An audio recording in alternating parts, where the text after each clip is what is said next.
Oi, boa tarde, bom dia, ou boa noite, depende de quando você está assistindo o vídeo agora. Mas nós vamos começar o nosso estudo através da Bíblia, no livro de Gálatas, capítulo 4, e daí nós vamos fazer, depois disso, o capítulo 5 e o 6 amanhã, e vamos terminar o livro de Gálatas essa semana. Mas o capítulo 4, essa é uma carta que Paulo escreveu para a igreja, e a gente vê uma continuação de um pensamento, como você lê numa carta que alguém te manda hoje. Você não lê através de capítulos, mas você lê a carta por todo. Então, o capítulo 4 é meio a continuação do mesmo pensamento dos filhos da fé em Deus, que ele terminou em capítulo 3. Em Gálatas capítulo 4 ele começa dizendo: portanto, pense da seguinte forma: enquanto não atingir a idade adequada, o herdeiro não está numa posição muito melhor que a de um escravo, apesar de ser dono de todos os bens. Deve obedecer a seus tutores e administradores até a idade determinada por seu pai. O mesmo acontecia conosco, éramos como crianças, éramos escravos dos princípios básicos deste mundo. Aqui ele está falando da herança. O meu filho, por exemplo, ele vai ser meus dois filhos, vão ser meus herdeiros no futuro, mas hoje eles não têm nada que é deles, ou não tem bens deles, todos os bens deles pertencem a mim, mas um dia esses bens vão pertencer a ele, da mesma maneira que um escravo não tem bens deles nenhum. E ele fala que como crianças e como escravos, nós somos escravos dos princípios básicos desse mundo, que nós somos escravos dos princípios e das leis desse mundo e daquele que reina nesse mundo, que é o diabo. Mas, quando chegou o tempo certo, Deus enviou o seu filho, nascido de uma mulher e sob a lei. Aqui é uma referência a Gênesis, o filho nascido da mulher que vai pisar na cabeça da serpente, o filho nascido que veio da Eva, que vai matar a serpente. Então Deus, quando chegou o tempo certo, ele enviou o seu filho Jesus. Assim o fez para resgatar a nós, que estávamos sob a lei, a fim de nos adotar como seus filhos. Nós estávamos sob a lei. Nós vivíamos no tempo, eles viviam naquele tempo, através da lei, dos mandamentos do Antigo Testamento, e ele veio para resgatar aquelas pessoas da lei. É isso que ele está falando nesses 4 capítulos até agora em Gálatas, que ele veio para resgatar vocês da lei, e vocês estão querendo voltar para a lei agora, mas ele veio com um objetivo para nos adotar como seus filhos. E porque somos seus filhos, Deus enviou ao nosso coração o Espírito de seu Filho, e por meio deles clamamos: Abba, Pai. Porque você já não é escravo, mas filho de Deus, e uma vez que é filho, Deus o tornou herdeiro dele. Essa palavra Abba é do aramaico, que fala pai. Então aqui a ideia é que Deus colocou o Espírito do seu Filho no nosso coração para chamarmos eles de Pai, Pai. E esse pai aqui não é só nesse sentido assim de eu entendo quem é o meu pai, mas no sentido de eu entendo o relacionamento que eu tenho com o meu pai. É como se ele tivesse um apelido para o pai, que ele fosse chamar, que Deus colocou um espírito no nosso coração para poder chamar eles de meu pai, meu paizão, meu paiinho, meu paizinho. Então é um sentido que você entende só que qual é a função dele, que ele é o seu pai mesmo, mas você entende ele também como um relacionamento, como ele sendo o seu pai. E eu adoro essa ideia que Deus coloca, que ele nos adota para um relacionamento com ele, e através dessa adoção nós passamos de ser escravos dos princípios básicos desse mundo, mas então, agora nós tornamos filhos, e como os filhos nós nos tornamos herdeiros.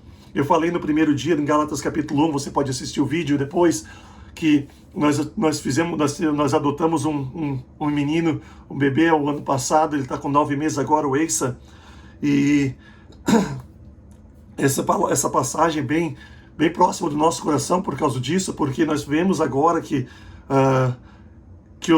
nós tínhamos essa criança que existia, que nós não tínhamos um relacionamento com ela, se tornou o nosso filho, que nós o adotamos como nosso filho, e um dia ele vai me chamar principalmente de pai, daddy, paizão. e que ele não é só um filho porque e que ele é diferente do meu outro filho, do Wilson, que não é adotado, mas que ele também é herdeiro, assim como o meu filho, meu primeiro filho é, que os dois deles são herdeiros de tudo que eu tenho. Da mesma maneira que eles são meus filhos igualmente. E Deus fala, mostra para nós o amor dele, que ele nos adota como filho dele e como ele nos ama. Em versículo 8 ele continua, antes de conhecerem a Deus, vocês eram escravos de supostos deuses, que na verdade nem existem. Agora que conhecem a Deus, ou melhor, agora que Deus os conhece, por que desejam voltar atrás e tornar-se novamente escravos dos frágeis e inúteis princípios básicos deste mundo? Vocês insistem em guardar certos dias, meses, estações ou anos. Temo por vocês. Talvez meu árduo trabalho em seu favor tenha sido inútil. Você vê aqui que nesses primeiros 4 capítulos de Gálatas, a dor que Paulo está sentindo é que ele tenta passar os ensinamentos de Jesus, passar o ensinamento de como seguir a Deus e amar a Deus. E ele vê que essas pessoas que ele passou tanto tempo discipulando, ensinando, orando por eles, eles estão saindo da fé e da graça de Deus para seguir as coisas que eles estavam seguindo antes. E você vê a dor que um professor, que um discipulado passa quando ele está discipulando uma jovem na fé. Que você se sente às vezes que o seu trabalho árduo de orar por aquela pessoa, de amar aquela pessoa, de tentar ensinar, e que eles meio que esquecem, que eles vão pelo próprio caminho. E se você passou algum tempo tentando ensinar alguma pessoa e ela não continua na fé como ela estava antes, você talvez se sinta dessa mesma maneira, que seja inútil, mas eu quero te dizer que não é. E Paulo vai continuar nessa carta, você vai ver que não é inútil. Ele fala, irmãos, peço-lhes que sejam como eu, pois eu também sou como vocês, e vocês não me trataram mal, e certamente se lembram de que eu estava doente quando lhes anunciei as boas novas pela primeira vez. Embora minha saúde precária fosse uma tentação para me rejeitarem, vocês não me desprezaram, nem me mandaram embora. Ao contrário, acolheram-me e cuidaram de mim, como se eu fosse um anjo de Deus, ou mesmo o próprio Cristo Jesus. Ele pergunta, o que aconteceu com a alegria que vocês mostraram naquela ocasião? Estou certo de que, se fosse possível, teriam arrancado os próprios olhos e teriam dado para mim. Acaso me tornei inimigo de vocês porque lhes digo a verdade? Se você tenha discipulado alguém, talvez você tenha se sentido dessa maneira, que eu me sinto inútil, e você tenta falar a verdade para essa pessoa, e você vê que essa pessoa, às vezes, te olha como se você fosse um inimigo, mas lembre que há um tempo atrás, não era o caso, e continue amando essa pessoa, continue tentando entregar a palavra de Deus e um aconselhamento e um encorajamento para eles continuar vivendo através da Bíblia. Eu acho interessante aqui também que ele fala de um tempo que ele veio, quando ele veio para a igreja, para a cidade de Gálatas, que ele estava doente, ele tinha sido apedrejado, que tinha provavelmente problema nos olhos e feridas pelo corpo, e que eles cuidaram tão bem deles, amaram tanto ele, cuidaram deles, que eles, se possível, eles tiraram os olhos para ele. E eu acho interessante de a gente entender, às vezes, que o nosso amor, e no capítulo 5 ele fala pelo amor um para o outro, o amor por Deus, que o nosso entendimento de Cristo é entendido através do amor ao próximo. E a gente vê aqui que quando você caminha e sai da fé e da graça de Deus e tenta viver pelos princípios desse mundo novamente, como o amor dessas pessoas desapareceu. E às vezes como a gente perde a nossa fé, o nosso amor por Cristo e tenta viver através das nossas próprias vontades, que o nosso amor, a gente vai ver em capítulo 5, o nosso amor, o controle próprio, a nossa raiva, agressividade, esse negócio tudo aumentam. E o nosso amor e o nosso controle e tudo mais diminui. E você vê que estava acontecendo já isso na igreja, que Quanto mais eles se afastaram da palavra e da graça de Deus, mais você viu o rancor e a inimizade acontecendo. Ele em 17 ele continua: esses falsos mestres estão extremamente ansiosos para agradá-los, mas suas intenções não são boas. Querem afastá-los de mim para que dependam deles. Se alguém deseja agradá-los, muito bem, mas que eu faça sempre e não só quando eu estou com vocês. Eu acho interessante, ele parece que ele dá uma definição de um político aqui, né? Que durante o tempo de eleição, de eleitorado, ele está lá, ele quer te agradar, ele quer que você sinta que você precisa dele, que você seja dependente dele. Mas assim que você se torna dependente dele, que ele quer te ajudar, que ele fala que ele quer te ajudar, quando ele ganha o seu voto, ele é eleito, ele desaparece e não precisa mais da sua ajuda e te agradar. E é isso que ele está falando que está acontecendo na igreja, que as pessoas vão vir e vão tentar te agradar por um momento, até que eles recebam alguma coisa de você, e a partir do momento que eles recebem isso, eles não precisam mais te agradar. E essa não é a realidade de um cristão. Do seguidor de Jesus, você não tenta agradar só uma pessoa pelo que você pode receber delas. Você tenta agradar uma pessoa e você faz o melhor para o próximo por causa do seu amor em Cristo, não pelo que você recebe dessa pessoa. E essa é a diferença que ele está tentando mostrar. Que ele está lá, ele ama eles, ele cuida deles, não pelo que ele recebe deles, mas pelo que eles recebem de Deus. Ele falou: ó, meus filhos queridos, sinto como se estivesse passando outra vez pelas dores de parto por sua causa, e elas continuarão até que Cristo seja plenamente desenvolvido em vocês.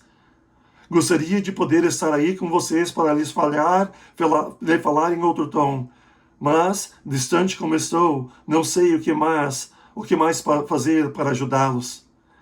E daí, em 21, ele fala sobre Abraão, ele fala: diga-me, vocês que desejam viver debaixo da lei, acaso sabem o que a lei diz de fato? De acordo com as Escrituras, Abraão teve 2 filhos, um nascido de uma escrava e outro de sua esposa, que era livre. O filho da escrava nasceu segundo a vontade humana, o filho da mulher livre nasceu segundo a promessa.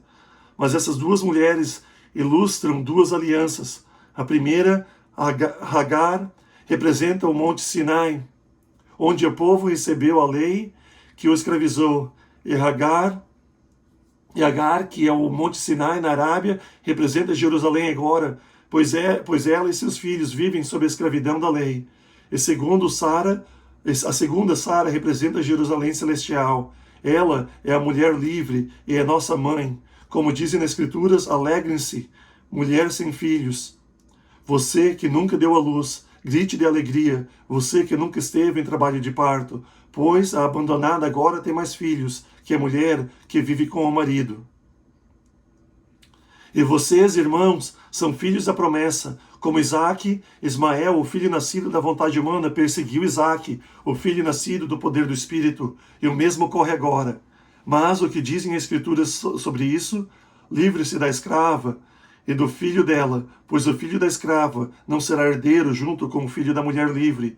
Portanto, irmãos, não somos filhos da escrava, somos filhos da mulher livre. O que Paulo está dizendo? Ele está querendo criar uma diferença aqui entre aqueles que são escravos da lei e aqueles que são livres por causa da fé em Cristo.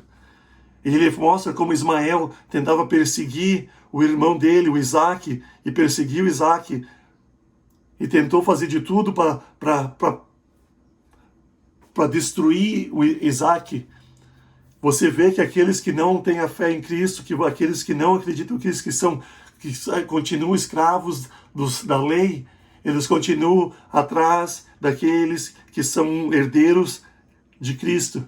Lembra no começo, em capítulo 4, que ele fala que quando nós aceitamos Jesus Cristo pela fé e pela graça de Deus, somente pela graça, que é essa maneira que nós viemos a Deus, e nós se tornamos filhos, que Deus nos adota para um relacionamento com Ele, como filhos nós somos herdeiros. Como Isaac, nós somos herdeiros de Deus. Ele fala que, portanto, irmãos, não somos filhos da escrava, somos filhos da mulher livre. E se você é filho, se você é herdeiro, por que você quer voltar a ser um escravo?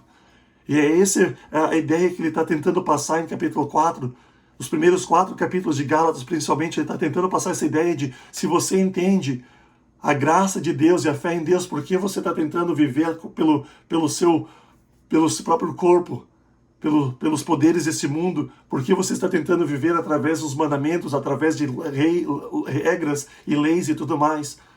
Aceite a graça. E isso é uma coisa que, se somos honestos, é muito difícil para as pessoas hoje em dia aceitar a graça de Deus. O que é graça? Que não tem, a gente não fez nada para, não paga nada, que é de graça. E que Deus fez tudo para nós, que Ele mandou o seu filho morreu na cruz pelos nossos pecados, e a única coisa que nós precisamos fazer é através da fé no que Cristo Jesus fez por nós na cruz. Aceitar Cristo, aceitar a graça de Deus e se tornar filhos de Deus. Minha pergunta para você termina: você aceitou a graça de Deus? Você acredita no que Jesus Cristo fez na cruz pelos seus pecados? Você colocou a sua fé em Jesus Cristo? Se a resposta é sim, amém. Minha próxima pergunta é: você está vivendo através da fé? Ou você está vivendo através do seu próprio espírito? Você está vivendo através de regras e leis e mandamentos? Ou você está vivendo pela graça de Deus? Deixa eu orar por você, orar pelo seu relacionamento com Cristo, e daí a gente volta depois com Gálatas capítulo 5. Mas, Senhor Deus, obrigado por esse tempo junto, obrigado pelo estudo no livro de Gálatas, que a gente entende, que nós entendamos, Senhor, que nós não somos salvos por mandamentos, que nossa salvação vem através da fé e através da sua graça, Senhor. Senhor, nós já te agradecemos que quando nós colocamos a nossa fé em você, nós nos arrependemos do nosso pecado e te aceitamos como nosso Senhor e Salvador, como um Rei sobre tudo na nossa vida, que nós nos tornamos filhos do Senhor. E como os filhos nos tornamos herdeiros de tudo o que é seu, Senhor. Senhor, te agradecemos pela sua graça hoje. Senhor, e oramos para aqueles que não conhecem a sua graça, que através da fé e do arrependimento dos próprios pecados, ele aceite a sua graça.